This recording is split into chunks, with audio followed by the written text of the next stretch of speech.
Welcome everyone to WarThunder Histories, episode 18, and today we're looking at the longest ranged confirmed tank-on-tank kill in history. This was achieved by a Challenger 1 main battle tank from the British Army during the 1991 Gulf War. We'll look at the lead up to the event and the shot itself. I hope you enjoy. In late 1990, just over 200 Challenger 1s were deployed to Saudi Arabia for Operation Granby, the UK operation for the upcoming Gulf War. Originally, the 7th Armoured Brigade deployed two armoured regiments, the Queen's Royal Irish Hussars and the Royal Scots Dragoon Guards. Upon arrival, the Challengers were upgraded in Al Jubail, Saudi Arabia by a joint REME or Royal Electrical Mechanical Engineers and civilian contractor team for desert operations. This added extra composite armour panels to the sides of the hull along with ERA blocks to the front of the hull, ERA standing for Explosive Reactive Armour to defeat high explosive anti-tank warheads. A smoke generator was also installed along with provisions for added external fuel tanks to increase the Challenger's range. Early in their deployment there were some concerns about the Challenger's reliability. Before the start of their deployment, only around 22% of the entire Challenger 1 fleet was operational due to numerous faults and the lack of spare parts. The most concerning factor for crews was how they would perform in desert conditions, especially since the vehicle was initially designed to operate in cooler European weather against the Eastern Bloc.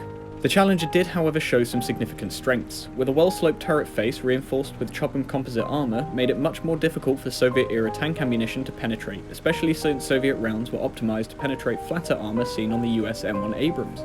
The Challenger 1's L11A5 gun also fired a 120mm AP-FSDS or fin round, which had a unique design of having a notched tip that would allow it to be optimised to penetrate both sloped and flat armour, whereas most other NATO tanks had to carry two different types of ammunition. In late November 1990, just before the launch of the operation into Kuwait, the 4th Armoured Brigade was sent to Saudi Arabia alongside the 7th Armoured Brigade operating collectively under the 1st Armoured Division. The division would later be placed under the command of the US 7 Corps for Operation Desert Storm with the task of destroying the main bulk of Iraqi forces west of Kuwait. The division was the easternmost unit of the force, having to be brought forward in a hurry due to the speed at which the operation was moving. On the first day of their operation, Challengers travelled 350 kilometres or 217 miles in less than 100 hours through Iraq and into Kuwait, destroying several Iraqi divisions with no combat losses. On the 26th of February 1991, only a couple of days into the ground operation, a Scots Dragoon Guards Challenger, callsign 11 Bravo, commanded by the Guard's commanding officer, had moved to a forward position to engage any targets of opportunity.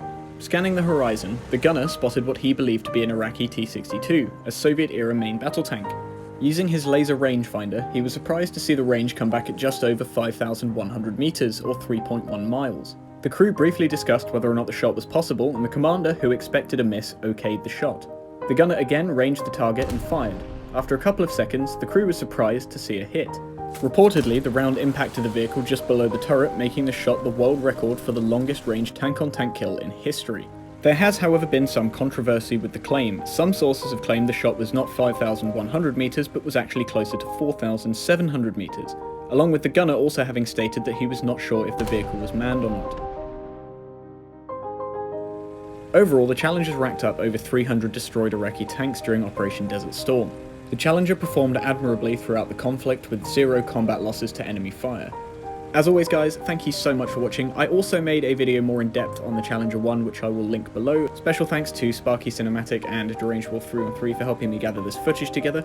If there's a vehicle or battle you'd like to see on the series, please let me know in the comment section down below, and if you liked today's video, please consider leaving us a like, and if you're new here and you like what we do, please consider hitting that subscribe button.